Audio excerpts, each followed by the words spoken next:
Berapa banyak kenikmatan, karunia, dan rahmat Allah Subhanahu wa ta'ala yang diberikan oleh Allah di dalam bulan suci Ramadan seperti ini. Yang hari ini kita sudah berada pada hari yang ke-11 bulan Ramadan tahun ini. Itu berarti 10 hari sudah berlalu bulan suci Ramadan ini. Sudah 10 hari Ramadan pergi meninggalkan kita dan tidak akan pernah kembali lagi. Kita hanya bisa berharap, memohon kepada Allah, mudah-mudahan ibadah puasa yang sudah kita lakukan, yang sudah kita lewati sebanyak 10 hari tersebut diterima oleh Allah dan mendapatkan keridhaan dari Allah Subhanahu wa ta'ala. Dan kita memohon juga kepada Allah agar senantiasa kita semua masih diberikan kenikmatan karunia berupa panjang umur, sehat zahir dan batin, sehingga kita masih bisa menuntaskan untuk melaksanakan puasa Ramadan sebulan penuh nantinya. Dan kita juga dimudahkan, mudah-mudahan oleh Allah untuk senantiasa meningkatkan amal ibadah kita dan kebaikan-kebaikan di dalam bulan suci Ramadan ini. Maka betapa banyaknya kebaikan dan berkahnya yang oleh Allah diberikan kepada hambanya di dalam bulan suci Ramadan saat ini. Maka daripada itu orang bahagia dan diberkahi adalah orang yang bersungguh-sungguh ketika melakukan amal soleh di dalam bulan Ramadan seperti saat ini dan berupaya sekeras mungkin, semaksimal mungkin untuk mendapatkan hembusan-hembusan rahmat Allah Subhanahu wa ta'ala yang begitu amat sangat agungnya. Begitupun sebaliknya, orang yang rugi adalah mereka atau orang-orang yang tidak mendapatkan bagian dari kebaikan dan berkahnya, berkah dari Allah Subhanahu wa ta'ala yang sangat-sangat banyak, yang sangat begitu melimpah ruah banyaknya. Dalam salah satu hadis disebutkan, barang siapa menjumpai bulan Ramadan namun dosa-dosanya tidak diampuni, maka Allah Subhanahu wa ta'ala menjauhkannya dan mengusirnya dari rahmat. Para ulama berkata, ini karena sebab-sebab ampunan di dalam bulan suci Ramadan jauh lebih banyak daripada bulan-bulan lain. Artinya ampunan ataupun maghfirah dari Allah Subhanahu wa ta'ala sangat-sangat banyak sekali Allah berikan di dalam bulan suci Ramadan seperti saat ini dibandingkan dengan bulan-bulan lain selain bulan suci Ramadan ini. Oleh karena itu, orang yang terhalang dari ampunan dosa-dosanya pada bulan suci Ramadan tidak lain disebabkan karena ia benar-benar berpaling dari Allah Subhanahu wa ta'ala dan begitu lancang terhadap Allah Subhanahu wa ta'ala sehingga ia pantas untuk dijauhkan dan diusir dari pintu Allah Subhanahu wa ta'ala. Kita memohon keselamatan kepada Allah Subhanahu wa ta'ala dari kemurkaan dan siksanya di dunia, terlebih lagi nantinya di akhirat. Bulan Ramadan merupakan bulan menghadap kepada Allah Subhanahu wa ta'ala.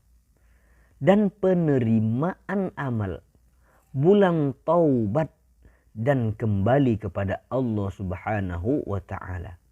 Maka daripada itu menghadaplah kepada Allah Subhanahu wa taala dengan melakukan berbagai macam ketaatan, dengan melakukan berbagai macam ibadah, berbagai macam kebaikan-kebaikan yang bisa kita lakukan semampu kita, semaksimal mungkin. Rasakanlah ketika kita melakukan ibadah tersebut, ketika kita melaksanakan ketaatan tersebut, maka dari itu rasakan bahwa Allah Subhanahu wa taala benar-benar memberikan, melakukan pengawasan dalam setiap hembusan napas dan sesuatu yang terlintas dalam pikiran kita.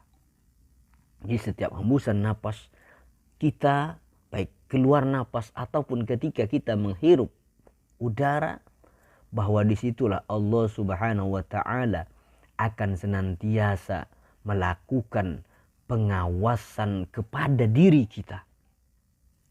Maka bersihkanlah diri kita dengan air taubat dari segala macam kotoran dan pelanggaran ataupun maksiat yang telah kita lakukan. Dalam salah satu hadis disebutkan yang maksudnya sungguh penyeru menyerukan setiap malam Ramadan, wahai pencari kebaikan, datanglah. Dan wahai pencari keburukan, berhentilah. Maka dari itu, siapa di antara kita semua yang durhaka kepada kedua orang tuanya, berjanjilah kepada Allah Subhanahu wa taala di bulan ini, di bulan suci Ramadan ini, untuk berbakti kepada kedua orang tuanya itu. Memperlakukan kedua orang tuanya dengan sebaik mungkin, dan tentunya dengan senantiasa mencari keridhoannya, karena keridhaan Allah Subhanahu wa taala bergantung pada keridhaan kedua orang tua kita.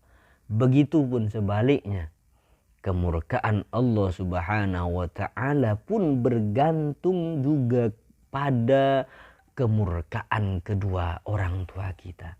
Jadi kalau kalau kedua orang tua kita ridho kepada diri kita, maka Allah pun akan ridho pula kepada diri kita. Jika kedua orang tua kita murka kepada kita, maka Allah Subhanahu wa taala pun juga akan murka kepada diri kita. Di dalam hadis qudsi disebutkan yang maksudnya, barang siapa membuat kedua orang tuanya ridho dan membuatku murka, aku ridho kepadanya. Dan siapa membuat kedua orang tuanya murka dan membuatku ridho, maka aku murka kepadanya.